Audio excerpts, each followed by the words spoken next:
Washington, D.C., the capital of the United States and home to 43 presidents. Perhaps none has been more controversial or scandalous than that of the 37th. His name was Richard Nixon, and he was the first president to resign in American history. The encounter between his presidency and American culture has had an everlasting impact. The Watergate scandal was beneficial to American history as it raised political awareness for U.S. citizens, resparked the movement for investigative journalism, and was a real example of the system of checks and balances, showing that the executive branch did not hold all of the power. Here is the story of Richard Nixon's presidency.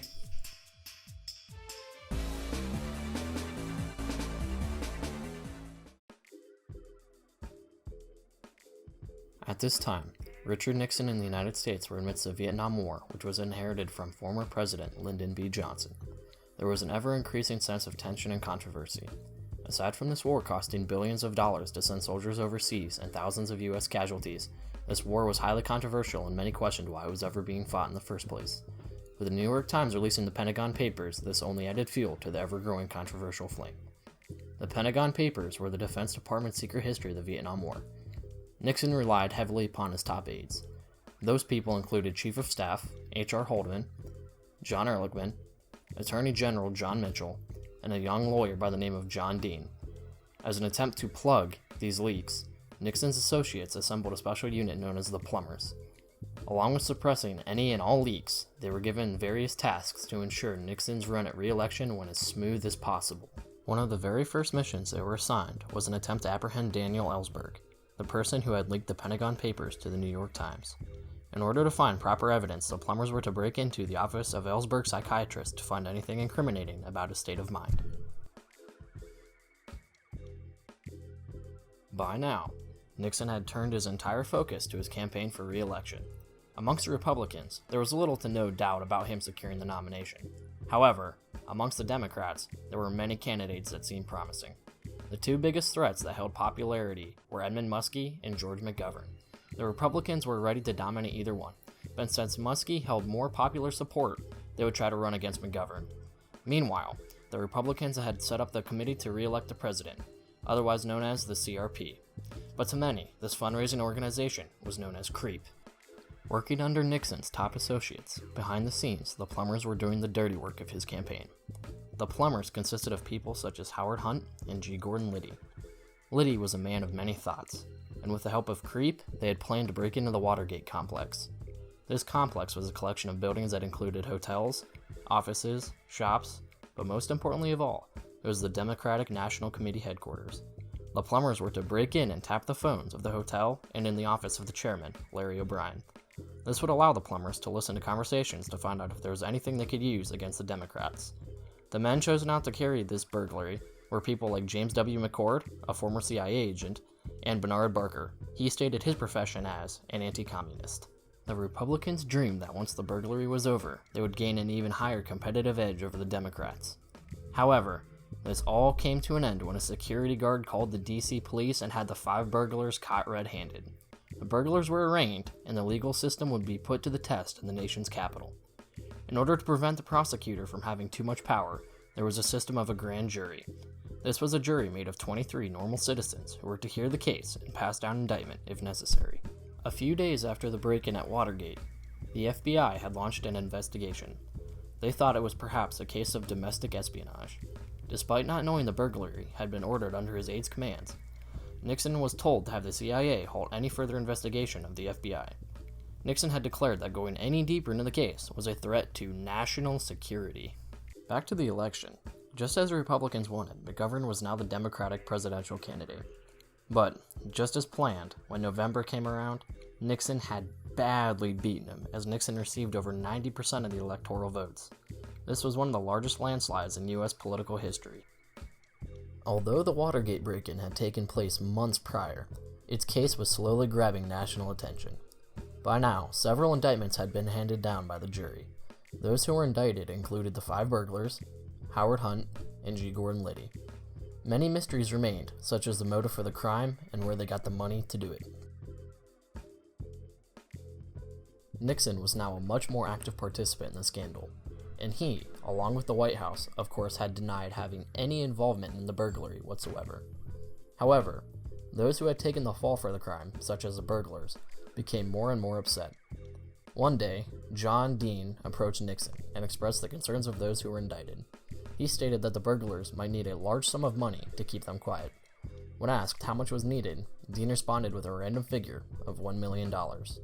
Nixon approved of this, and money was sent to the burglars as hush money. However, days before this, James W. McCord wrote a letter to Judge John Cercia in which he claimed that defendants had pleaded guilty under duress. He says they committed perjury and others were involved in the Watergate break-in. He claimed that the burglars had lied at the urging of John Dean and John Mitchell. These allegations, of course, reopened the grand jury and had made Watergate the forefront of national attention.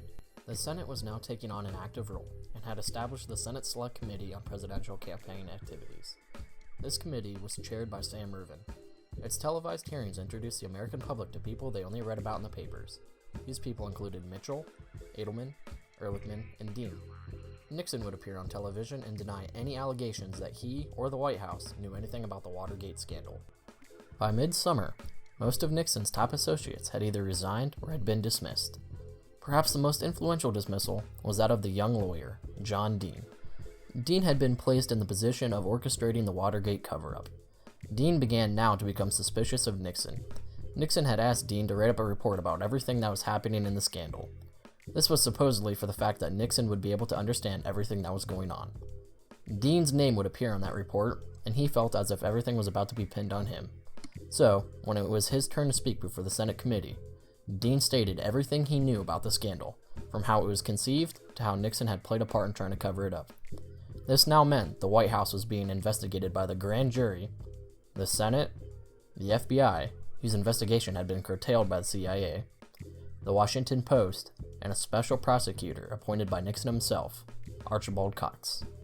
When these 5 investigators wanted to dig deeper into this case, Richard Nixon had offered full cooperation and wanted to show in fact that he was a good guy. However, this would later change.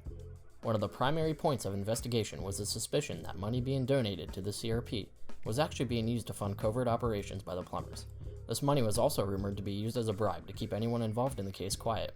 Despite the story blowing up national headlines, it was still a mystery as to what had actually happened with the Watergate scandal.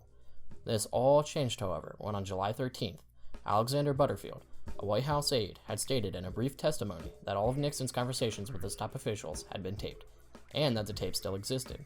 This was a major revelation in the case, and was the key to solving the mystery of the scandal. The Senate committee, a judge, and Archibald Cox all demanded that Nixon release the tapes. This is when Nixon had stopped cooperating with the case and had refused to hand over any documentation or tapes. Nixon claimed that he held executive privilege and that it was sacred that the presidential information never be leaked for the sake of national security. At the start of 1974, the Senate and the House of Representatives were seriously considering impeachment. Within that summer, the scandal had worked its way up to the Supreme Court, and the case became known as the United States versus Richard Nixon. Upon reaching the court, there was a unanimous vote for Nixon to hand over all the tapes to the Watergate trial. On August 5th, Nixon released 3 tapes that had proved Nixon was a key member of covering up the scandal.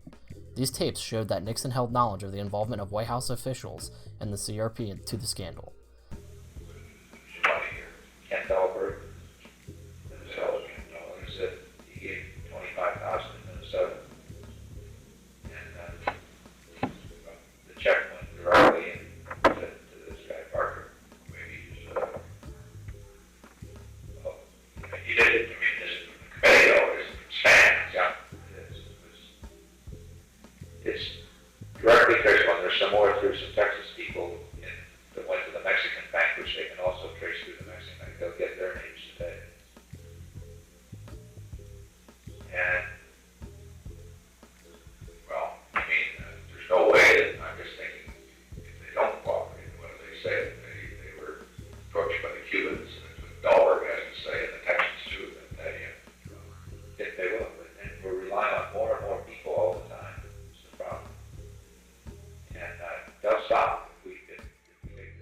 On August 9th, Nixon gives his farewell address and becomes the first president to resign in U.S. history. At around noon that day, Gerald R. Ford becomes the 38th President of the United States.